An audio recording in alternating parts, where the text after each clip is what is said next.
Preseason's our chance to drill through the ceiling of what's possible in League and pierce the heavens of endgame fantasy. Welcome to a special two-part preseason rundown.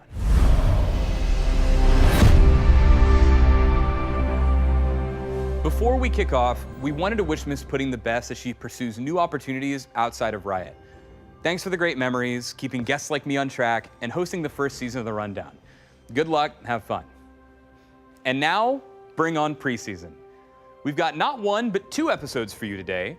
We'll start with objectives and how they're changing. Then we'll pretend to take a break, even though we're really filming these back-to-back, and return to cover the jungle specifically. Before we jump into the panel, though, let's break down our goals for the 2015 preseason. The key phrase is strategic diversity. That sounds like a loaded term, but basically we want players to be able to experiment, bring more than 4 or 5 champions in each role, and have in-game decisions matter just as much as champion select. In the past, our approach to game balance has almost always been about nerfing and buffing champions only, with a few exceptions. That ends up feeling like design whack-a-mole, where players are terrified their mains will end up rising to the top, only needing to be smacked down. With strategic diversity, we're looking to add a Death Star's control room worth of levers to pull and push if balance does end up off. The TLDR is this: we want to open up new paths to victory so games never feel decided by which champions are locked in. For now, though, let's kick it off talking about objectives with Joshua Jat Leesman and the Dark Lord of Design, Ghostcrawler. Thanks for coming by to talk about the changes. You're welcome. Yeah. This is fun. Is it? Are we having fun? Well, we will have fun, Patrick. All right. So I just spent a long amount of time up there talking about strategic diversity, kind of giving the rundown of what it is. But I want you to go a little bit into it and explain kind of why we chose strategic diversity as our method for this season. Yeah, it's really about playing games of League of Legends over and over again. You can have a lot of fun in individual game, but then there's a good chance the next game may play out similarly. You'll probably even see a lot of the same champions as before. So what we're really trying to do is open up different ways to play. Rather than just taking the best champion for a particular lane, you can take the best champion for a particular strategy. And at the same time, a lot of these changes are designed to give us tuning knobs to make sure that one of these strategies won't come to dominate the others. Yeah, personally, I always see these season changes as kind of a chance to refresh and get excited about the game again. What really got me into League of Legends in the first place is back in 2011 or 2012, I would just create and find my own stuff, and I'd do jungle paths in custom games and try and figure things out and then like break them out and use those to climb the ladder and really kind of create my own game. And when I've been playtesting this Eternal thing, I have that feeling back again. It actually feels to me like Season 1. That's exactly what we're going for, that sense of experimentation again. It really sucks as a player when you're trying out something new with the suspicion that, well, even if I find something right, it's just going to slap my wrist, so I'm not even going to try exploring new things. We really want players to like, hey, I've got an idea, I can't wait to get online tonight and see if I can pull it off. All right, first thing on the menu for objectives are turrets. They can be a little shocking when people see them for the first time, but we now have 3 different turrets. If you could walk me through why we made these changes. We have the inner turrets now have regenerating shields, and all the turrets in the base, the inhibitor and the Nexus ones, have a powerful laser that lowers damage and really kind of burns through things. So why exactly did we make these changes to those turrets? In the past, when a strategy became too dominant, we would have to like nerf the champions who did that strategy well, and then if you played that champion, you were sad. So the turrets are an example of the kind of tuning knobs we're putting in to allow, if split pushing is too strong or some type of poke siege strategy is too strong, we can adjust, say, the shields on to make the turrets more defensible or the lasers to make the turrets do more damage and try to make sure we can keep, all the strategies relatively balanced. Yeah, I kind of hope that ends up being a thing because there's so much cool potential in discussing team compositions, but there's always this catch near the end of the season. It's like, well, yeah, Lucian, he fits in all of them, and this guy, he fits in all of them. And I feel like there's still going to be like champion outliers that kind of defy these rules that will probably still have to be nerfed, but large scope, I'm hoping that we get to see specific strategies that can both excel in like a rock, paper, scissors, Spock type thing. Moving forward a little bit, those of you who may not know, Greg Street is a marine scientist, has a PhD in marine science. So, Dr. Street, tell me about the Rift Scuttler and why we added this crab and what it's really doing here on the Rift.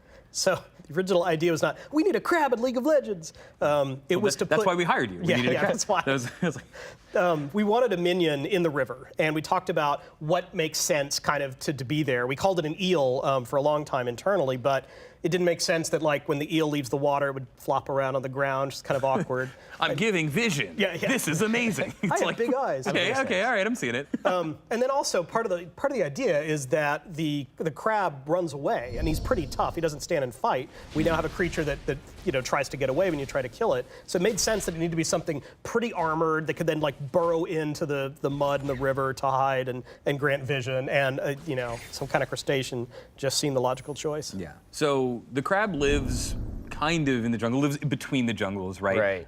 And it is very tanky, and it does kind of run away. How have you found this kind of impacting your jungle runs and things like that? Because it seems like it can get pretty dangerous. It's a mini objective after a few games. Like my first few games in the jungle, I would go and kill the crab and be like, all right, I'm controlling this thing. I get this circle of vision lord.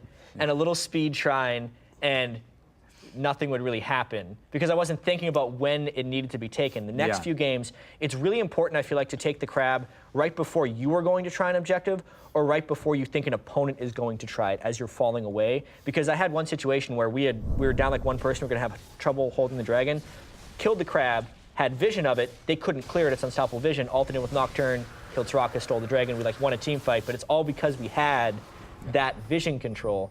And if you're not killing it at the right times, or if you're trying to take it by yourself late in the game, it takes too long and it's not worth it. So you really have to think about when you're taking it is the biggest thing I found. Yeah. That was core to the design is you can do it wrong. If you kill it and you're in a position where you can't actually leverage the benefits you got, then you probably made a mistake and you should have been doing something else. Yeah. Well, you gotta steal my dragons, Chad. Yeah. Yeah. I was in that game. You killed Congratulations. everybody. I didn't remember. Yeah, I know. Wow. It was a very memorable game, Patrick. For Jad, it was Tuesday. It was just another day on the Rift, murdering people. So speaking about the dragon and kind of the way the crab plays into securing that objective, let's move right into the dragon. So there's no longer objective gold on this thing. You still get a little bit for taking it, but teams in the past have been using this as a trade for a turret or a dragon, right? It's just like, okay, they get one, we'll get the other. Now we're doing different things. There's permanent stacking buffs. Why? Way different. Yeah, why have we taken this? We wanted the dragon to be a different type of power. Instead, it's something you really have to leverage. You're really going for that fifth stack in order to be the dragon master of the game. It's not just about getting more gold that you could buy more items. I think it's a completely different objective now. Yeah. And honestly, I think it'll take a long time for people to really get used to playing it and figuring out the strategic necessities of doing it right. I don't think the first dragon early on in the game matters really that much at all. But once you get to like 30 or 40 minutes, that first reward starts mattering again. So you almost need to make sure you're sneaking a dragon at some point in the game. It's like this investment that both teams need to make sure they're buying into. Yeah. So there's a lot of depth there, and there's a lot of other factors people need to start recognizing before we can really see what this dragon holds. Yeah. In reality, 5 stacks are probably not going to be super common, but the threat of that 5th stack is going to drive decision making in a lot of games, and you're going to have to pay attention to what the other team is doing and pay attention to how close you are to be able to get that stack. Yeah. I've actually never been able to get 4 dragons in a game, and I've played a fair chunk of them because people are really making sure you're not getting dragons, sometimes to their detriment. I had this awesome game the other day, only because we won that it is awesome, because we were getting crushed most of the game. Yeah. We were down like 20 kills, we were down 15,000 gold. They overdove our Nexus turrets, so we were able to take Baron and hold off with 2 inhibitors down. And then like, in the back of my mind, I was thinking, we have 3 dragons right now. The one thing I'd been able to do that game was get dragon. And I was going to get the 4th dragon. We were pushing up the mid lane, and I just like see a few people hanging out, so we fight them. What had actually happened is Kobe was taking the dragon to make sure we didn't get to 4 dragons. We caught his team, killed them because we had the Baron minions pushing through. We just like ended the game after that. Yeah. And it was like, awesome, that's great. Yeah, so the 5 stacks didn't kill them necessarily, but the threat of 5 stacks caused them to kind of make a different decision than they would otherwise do. Yeah. And so it forced him into honestly like a suboptimal decision. I mean, bro, you have 2 inhibitors down, just push. Who cares if we get the 4th You could just win the dragon? game, right? Yeah. But at the same time, if we somehow would have held that off, got 4 dragons, they're suddenly at risk of losing. So at least it made a choice they had to think about. Yeah. So, and now that kind of brings us, you mentioned it in your anecdote here, Baron buff. Baron buff is pretty different, arguably much more powerful than it is on live. Still gives you the attack damage and ability power. You no longer get the regen, but it makes you recall twice as fast, and now, most importantly, buffs all of your nearby minions. You kind of like carry the aura to them, right? For leading your army in battle. So why do we make this change, and what real impact is this going to have, especially with how much teams already put on Baron right now? I mean, Baron has really always been about, trying to get enough power to crack open the enemy base. We're just kind of making that a little more explicit and visible now.